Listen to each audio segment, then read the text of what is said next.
সকাল।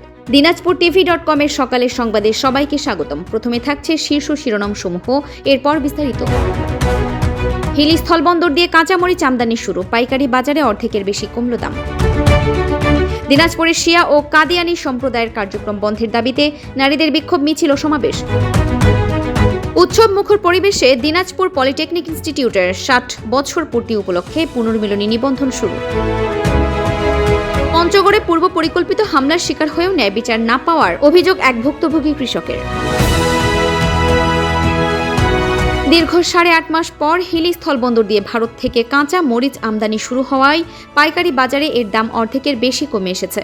সরকারের অনুমতি মেলার পর গত ২ দিনে ১৬টি ভারতীয় ট্রাকে প্রায় ১০৫ টন কাঁচামরিচ দেশে প্রবেশ করেছে। কয়েকদিন আগেও হিলির পাইকারি বাজারে দেশি কাঁচামরিচ ২৫০ টাকার উপরে বিক্রি হলেও বর্তমানে তা কমে ১২০ থেকে ১৬০ টাকায় দাঁড়িয়েছে। ব্যবসায়ীরা জানান, আমদানি অব্যাহত থাকলে বাজারে দাম আরও কমবে এবং সাধারণ ক্রেতাদের মাঝে বড় ধরনের স্বস্তি ফিরে আসবে।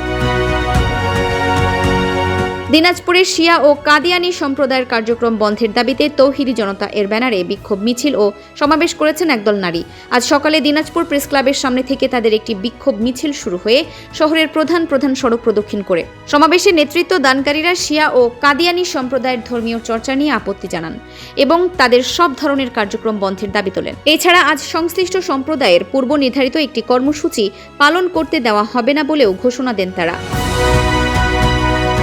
দিনাজপুর পলিটেকনিক ইনস্টিটিউটের ৬০ বছর পূর্তি বা হীরক জয়ন্তী উপলক্ষে আয়োজিত পুনর্মিলনী অনুষ্ঠানের নিবন্ধন কার্যক্রমের আনুষ্ঠানিক উদ্বোধন করা হয়েছে। শুক্রবার ইনস্টিটিউটের কনফারেন্স রুমে এক জাঁকজমকপূর্ণ অনুষ্ঠানের মধ্য দিয়ে এই কার্যক্রমের সূচনা করে ডিপিআই ৬০ বছর উদযাপন কমিটি। অনুষ্ঠানে প্রধান অতিথি হিসেবে উপস্থিত ছিলেন দিনাজপুর ৩ আসনের সংসদ সদস্য সৈয়দ জাহাঙ্গীর আলম।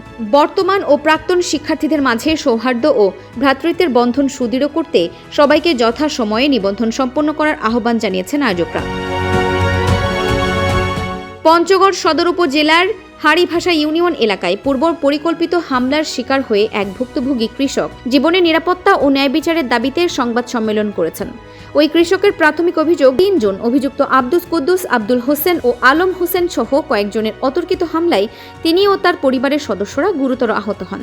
তিনি দাবি করেন, হাসপাতালে গুরুতর জখম থাকা সত্ত্বেও ত্রুটিপূর্ণ সনদের কারণে অভিযুক্তরা আদালত থেকে জামিন পেয়ে যায় এবং বর্তমানে প্রকাশ্যে মামলা তুলে নেওয়ার হুমকি দিচ্ছে। পুলিশের নিষ্ক্রিয়তা ও হাসপাতাল কর্তৃপক্ষের দায়িত্বহীনতার অভিযোগ তুলে ওই কৃষক অবিলম্বে আইনের সঠিক প্রয়োগের মাধ্যমে জীবনের নিরাপত্তা নিশ্চিতের দাবি জানিয়েছেন।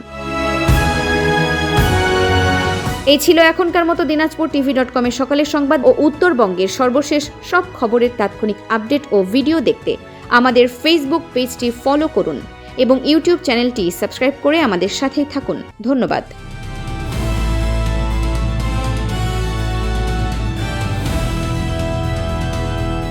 দিনাজপুর টিভি, মানুষের জীবনের কথা বলে।